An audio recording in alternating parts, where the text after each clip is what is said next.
നിങ്ങൾ ഇതിന്റെ തംബ്നെയിൽ കണ്ടിട്ടുണ്ടാവും. അതായത് കങ്കുവ ടീം കാന്താര കണ്ട് പഠിക്കണം എന്നുള്ള സാധനം. നമുക്കറിയാം തിയേറ്ററിൽ സിനിമ കാണാൻ പോകുന്നതേ 10 വയസ്സിന് താഴെയുള്ള ആൾക്കാരല്ല. കാരണം സിനിമയെക്കുറിച്ച് കുറച്ച് ബോധമുള്ള സിനിമയായിട്ട് തന്നെ എക്സ്പീരിയൻസ് ചെയ്യണമെന്ന് ആഗ്രഹിക്കുന്ന ആൾക്കാരാണ് പോകുന്നത്. അപ്പോൾ അവിടെ നമുക്ക് കുറേ കാര്യങ്ങൾ ഒരുമിച്ച് ഒരേ ലെവലിൽ വന്നാലാണ് നമുക്ക് ആ പടം ആസ്വദിക്കാൻ പറ്റുക അല്ലേ? അതിൻ്റെ കഥയുണ്ട്, പിന്നെ അതേപോലെ തന്നെ അതിൻ്റെ മേക്കിംഗ് ഉണ്ട്, അതിൻ്റെ സൗണ്ട് ഉണ്ട്, അങ്ങനെ ഒരുപാട് കാര്യങ്ങൾ ഒരേപോലെ വരണം. ഇത് നമുക്ക് പക്ഷേ ഈ ചെറിയ കുട്ടികൾക്ക് അവരെ ചില ഇമോഷണൽ സാധനങ്ങളൊക്കെ ഒന്ന് ഇവോക്ക് ചെയ്യാൻ വേണ്ടിയിട്ടിടുന്ന ചില സാധനങ്ങളൊക്കെ ഈ മുതിർന്ന ആൾക്കാർക്ക് വെച്ച് കൊടുത്തു കഴിഞ്ഞാൽ എങ്ങനെയായാലും അത് ദഹിക്കൂല. ഇതെന്താണെന്നുള്ളൊരു ഇതായിരിക്കും.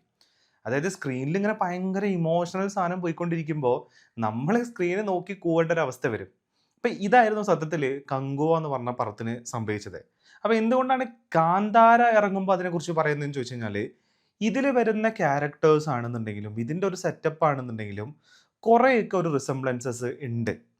ഇപ്പോൾ സൂര്യ ചെയ്തിട്ടുള്ള ക്യാരക്ടർ കങ്കുവ എന്ന് പറഞ്ഞ ക്യാരക്ടർ അവിടുത്തെ ഒരു യോദ്ധാവാണ്, ലെജൻഡാണ് അല്ലേ? ഇതിനകത്ത് കാന്താരയിലേക്ക് വരുന്ന സമയത്ത് ഋഷഭ് ഷെട്ടി ചെയ്തിട്ടുള്ള ഒരു ക്യാരക്ടർ എന്ന് പറയുന്നതും എന്താണ്, അവിടുത്തെ ഒരു ലെജൻഡാണ്.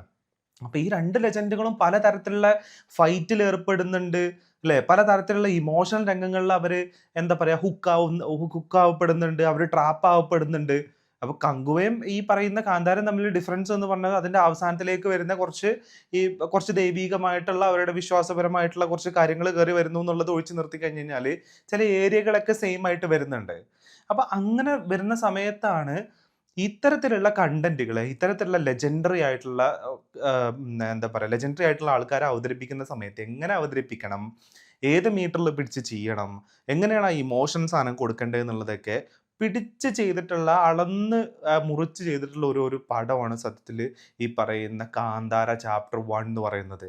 എന്നാൽ കങ്കുവ അങ്ങനെയല്ല. അത് ഒരുപാട് ഭയങ്കര അലർച്ചയായിരുന്നു. ഭയങ്കര അലർച്ച, DB കയറ്റി വെച്ചിട്ട് ചെവിക്ക് അരോചകം, ഇങ്ങനെ കുറേ പ്രശ്നങ്ങൾ ആ പടത്തിലുണ്ടായിരുന്നു.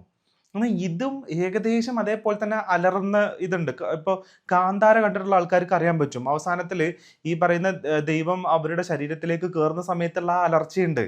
മറ്റേതല്ല, മറ്റേത് ഹാ ഹാ ഹാ എന്ന് പറഞ്ഞിട്ടുള്ള കൈൻഡ് ഓഫ് സാധനമാണ്. ഇപ്പം നേരത്തെ പറഞ്ഞ പോലെ ഇമോഷനെ കാണിക്കാൻ വേണ്ടിയിട്ട് ഇപ്പോൾ അമ്മ എന്ന് പറഞ്ഞിട്ടുള്ള വികാരം നമുക്ക് എല്ലാവർക്കും അറിയാം അല്ലേ? അമ്മ എന്ന് പറഞ്ഞ ഒരു വികാരമാണ്. ഇത് ഈ ലോകത്തുള്ള എല്ലാ മനുഷ്യർക്കും ഏകദേശം ഒരേപോലെ തന്നെയാണ് അമ്മ എന്ന് പറയുന്ന വികാരം. ആ ചില കാര്യങ്ങൾ കാണുന്ന സമയത്ത് ചിലപ്പോൾ നമുക്ക് അമ്മയെ ഓർമ്മ വരികയും അതേപോലെ തന്നെ അമ്മയോട് അത്രയും റൂട്ടഡ് ആയിട്ടുള്ള, അല്ലെങ്കിൽ അമ്മയോടുള്ള ആ സ്നേഹം അത്രയും അഗാധമായിട്ട് നിൽക്കുന്ന ആൾക്കാർക്കാണെന്നുണ്ടെങ്കിൽ പല സിറ്റുവേഷനിലും അത് ഓർമ്മയിലേക്ക് വരികയും അതൊരു ഇമോഷണൽ വല്ലാത്ത ഒരു സ്റ്റേറ്റിലേക്ക് നമ്മളെ കൊണ്ടുപോവുകയൊക്കെ ചെയ്യും. കങ്കുവയില് സത്യത്തിൽ എന്താണ്, ഒരു ഒരു ഒരു കുട്ടി, അമ്മ നഷ്ടപ്പെട്ടിട്ടുള്ള ആ കുട്ടി ഇങ്ങനെ എന്തോ നോക്കിയിട്ട് അവനിങ്ങനെ നോക്കിയിട്ട് പറഞ്ഞിട്ട് ഇങ്ങനെ കരയാണ് ക്ലോസപ്പിൽ വെച്ചിട്ട്. അപ്പൊ നമ്മളിപ്പോ ഇത് എന്തിനാ ഇവൻ കരയുന്നേ എന്നുള്ളൊരു സാധനമുണ്ട്. അപ്പൊ അതിനകത്ത് കങ്കുവയെ നോക്കി നിൽക്കുന്നുണ്ട്, ഇവൻ എന്തിനാ കരയുന്നേ എന്നുള്ളത്. എന്നിട്ട് കാണിക്കുന്ന സീൻ എന്താണ് അതിനകത്ത്, ഒരു കിളി വന്നിട്ട് അതിന്റെ കുട്ടികൾക്ക് ഭക്ഷണം കൊടുക്കുന്നത് നോക്കിയിട്ടാണ് ഇവൻ ഈ കരയുന്നേ.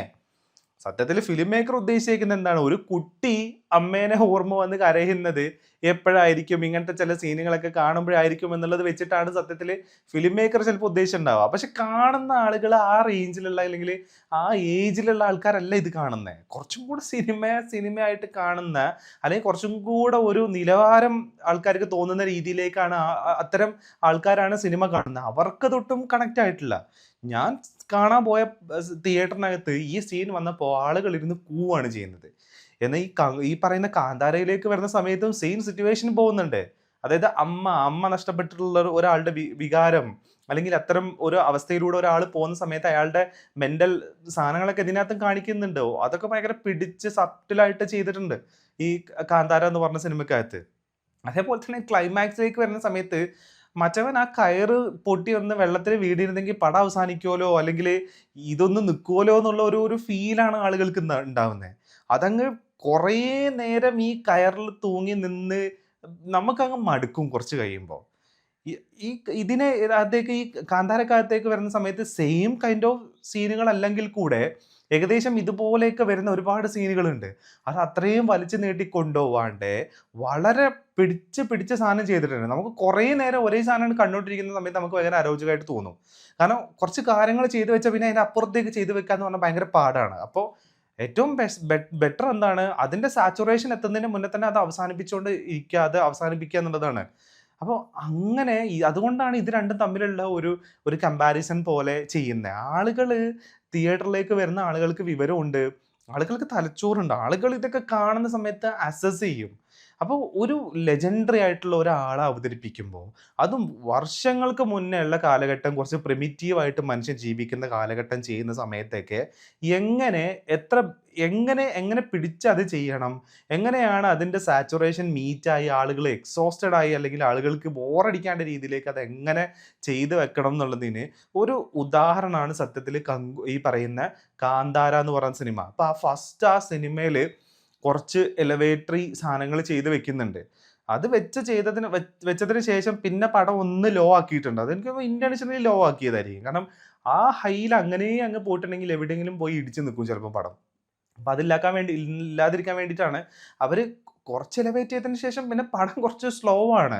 പിന്നെ കുറച്ച് സെറ്റപ്പ് അതിനെ ഒന്ന് വളരെ പതുക്കെ അതിനെങ്ങനെ സെറ്റ് ചെയ്തെടുത്തിട്ട് ടുവാർഡ്സ് ഫസ്റ്റ് ഹാഫിലേക്ക് എത്തുന്ന സമയത്താണ് പിന്നെ ഒന്ന് എലവേറ്റ് ചെയ്യുന്നത്. പിന്നെ സെക്കൻഡ് ഹാഫ് മൊത്തം പെടച്ച് സാധനം പോകുന്നുണ്ട്. എന്നാൽ നിങ്ങൾ കങ്കു ഒന്ന് കൊണ്ട് നോക്കിയേ, ഇങ്ങനെയല്ല ഇതിനകത്ത്.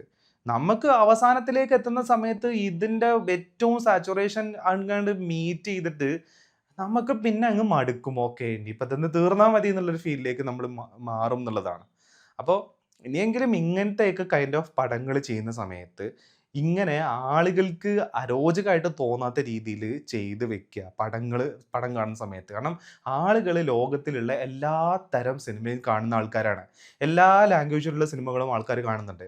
എസ്പെഷ്യലി ഇപ്പം നമ്മൾ മലയാളികളാണെന്നുണ്ടെങ്കിൽ ഒട്ടുമിക്ക മലയാളികളും എല്ലാ ലാംഗ്വേജിലുള്ള സിനിമകളും കാണുന്നുണ്ടാവും. അനിമി വരെ ഇവിടെ തിയേറ്ററുകളിൽ റിലീസ് ആവുന്ന സാഹചര്യത്തിലേക്ക് മാറി എന്നുള്ളതാണ്. അപ്പോൾ ആ റേഞ്ചിലേക്ക് ആളുകളുടെ കാഴ്ച നിലവാരം മാറി എന്നുള്ളതാണ്. ആ നിലവാരത്തിനനുസരിച്ചിട്ട് വേണം ഇനി പടം ചെയ്യാനെന്നുള്ളതാണ്. കാന്താര എന്ന് പറയുന്നത് ഈ പറയുന്ന സിനിമ ലിറ്ററസി അല്ലെങ്കിൽ മീഡിയ ലിറ്ററസി എന്നൊക്കെ പറയുന്നത് പല വിധത്തിലുള്ള ആൾക്കാരാണ്, അല്ലെങ്കിൽ പല വിധത്തിലുള്ള കമ്മ്യൂണിറ്റിയിലേക്ക് ഇറങ്ങിയിട്ടുള്ള ഒരു സിനിമയാണ്. അതിപ്പോൾ കേരളം, തമിഴ്നാട്, പിന്നെ അതേപോലെ തന്നെ ബംഗാളിയിൽ വരെ ഈ പടം ഡബ് ചെയ്ത് ഇറങ്ങിയിട്ടുണ്ട്. അപ്പോൾ ഇവരൊക്കെ ലിറ്ററസി എന്ന് പറഞ്ഞാൽ ഡിഫറെൻ്റ് ആണ്. പക്ഷെ അതിനൊക്കെ മീറ്റ് ചെയ്യുന്ന രീതിയിൽ ഒരേപോലെ തന്നെ അതിനൊക്കെ സാറ്റിസ്ഫൈ ചെയ്യുന്ന രീതിയിലേക്ക് പടം ഇറങ്ങിയിട്ടുണ്ട് എന്നുള്ളതാണ്. അപ്പോൾ അതിൻ്റെ ഡബ്ബിംഗ് ആണെന്നുണ്ടെങ്കിലും അതിൻ്റെ മേക്കിങ്ങിലാണെന്നുണ്ടെങ്കിലും ആ ഒരു കോർ എലമെന്റിനെ കൺവേ ചെയ്യുന്ന രീതിയാണെന്നുണ്ടെങ്കിൽ കൂടെ അതെല്ലാം നമുക്ക് എല്ലാവർക്കും മനസ്സിലാവുന്ന രീതിയിലേക്ക് ചെയ്തു വെച്ചിട്ടുണ്ട് എന്നുള്ളതാണ്. അപ്പം ഇനിയെങ്കിലും പടങ്ങൾ ഇങ്ങനത്തെയൊക്കെ കൈൻഡ് ഓഫ് സാധനങ്ങൾ ചെയ്യുന്ന സമയത്ത് അരോചകമാവാത്ത രീതിയിൽ, ഇത് കാണുന്ന ആളുകൾക്ക് ഇത് ബോറടിക്കൂല എന്നുള്ളത് കാണുമ്പോൾ തന്നെ മനസ്സിലാവൂലേ, ഇത് ചെയ്യുന്ന ആൾക്കാർക്ക് മനസ്സിലാവൂലേ ഇത് ബോറടിക്കും, അല്ലെങ്കിൽ ആ സ്ക്രീനിൽ കാണുന്ന സമയത്ത് മനസ്സിലാവൂലേ ഇത് ഇത് ഭയങ്കര ഓവർ സാധനമാണെന്നുള്ളത്. അപ്പോൾ അങ്ങനത്തെ സാധനങ്ങൾ ചെയ്യാണ്ടിരിക്കുക. അപ്പോൾ ഏറ്റവും ലെജൻഡറി ക്യാരക്ടറുകളെ അവതരിപ്പിക്കുന്ന സമയത്ത് എങ്ങനെ പിടിച്ച് വളരെ അടിപൊളിയായിട്ട് അതിനെ കൊണ്ടുപോകണം എന്നുള്ളതിനൊരു ബെസ്റ്റ് എക്സാമ്പിൾ ആയിട്ട് എനിക്ക് തോന്നിയിട്ടുള്ളത് കാന്താര ചാപ്റ്റർ 1 തന്നെയാണ്.